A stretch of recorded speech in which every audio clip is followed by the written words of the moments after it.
A mob drags a pastor from his home, beats him brutally, and then slits his throat. That monstrous murder is just one example of the horrific violence that's sweeping India. Why has the nation become one of the top 10 most dangerous places to be a Christian? Here's my report. A new report by a human rights group claims that despite a 4-month coronavirus lockdown, Christians in India are facing an uptick in religiously motivated persecution.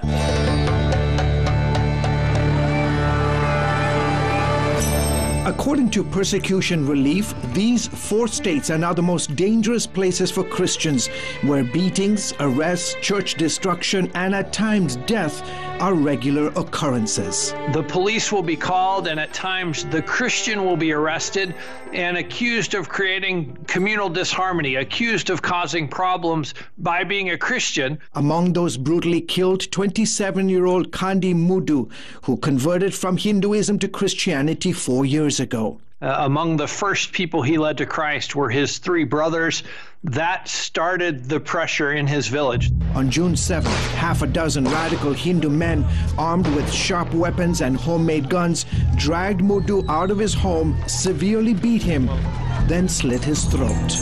And even when the Hindu mob came to get him, and knowing that his life could be about to end, the last thing he said to his wife as he was led away was, "Honey, I want you to stay strong in your faith. Even if they kill me, you remain firm in your faith in Christ." Persecution Relief says Mudu's case was among 293 incidents of anti-Christian persecution in just the first 6 months of this year, a 40% jump compared to the same time last year. Seeing the ways in which attacks on those communities have continued has been part of the reason why we see the concern raised by Open Doors and by many across the world in terms of what's happening for religious freedom in India. Over the past 7 years, India has gone from number 31 to number 10 on Open Doors' World Watch list of the most dangerous places in the world to be a Christian. The majority of attacks happening under the Hindu-led BJP government of Narendra Modi. Modi's party is accused of trying to turn India into a Hindu nation. As Prime Minister Modi was re-elected last year, he promised to make India more Hindu. They believe that India is a Hindu nation. Literally, the soil is Hindu soil, and if you want to live there, you should be a Hindu. India's constitution guarantees religious freedom, yet the government is pushing a national law that would ban religious conversions. Basically, laws that say you cannot change your religion. If you want to change your religion, you need to appear before a magistrate. You need to explain why you're doing that. And that gives the government opportunities to fight against that conversion and to try to talk you out of changing your faith. So far, 8 of India's 29 states have passed anti-conversion laws.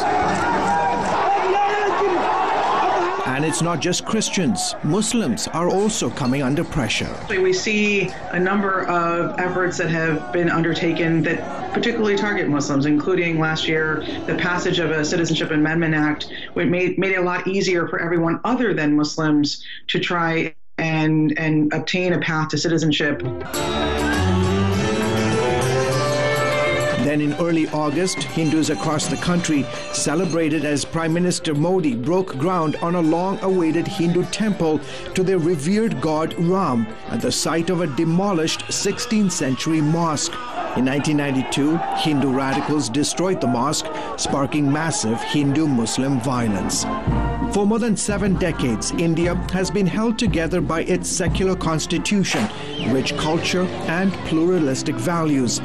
Now, human rights groups say all that is under threat as Modi and his political party pursue an aggressive and deadly agenda of trying to turn India into a Hindu nation. Something a ranking BJP leader once said would happen by December 31st, 2021, when all of India would be free of Christians and Muslims, either by conversion or they'd be forced out of the country.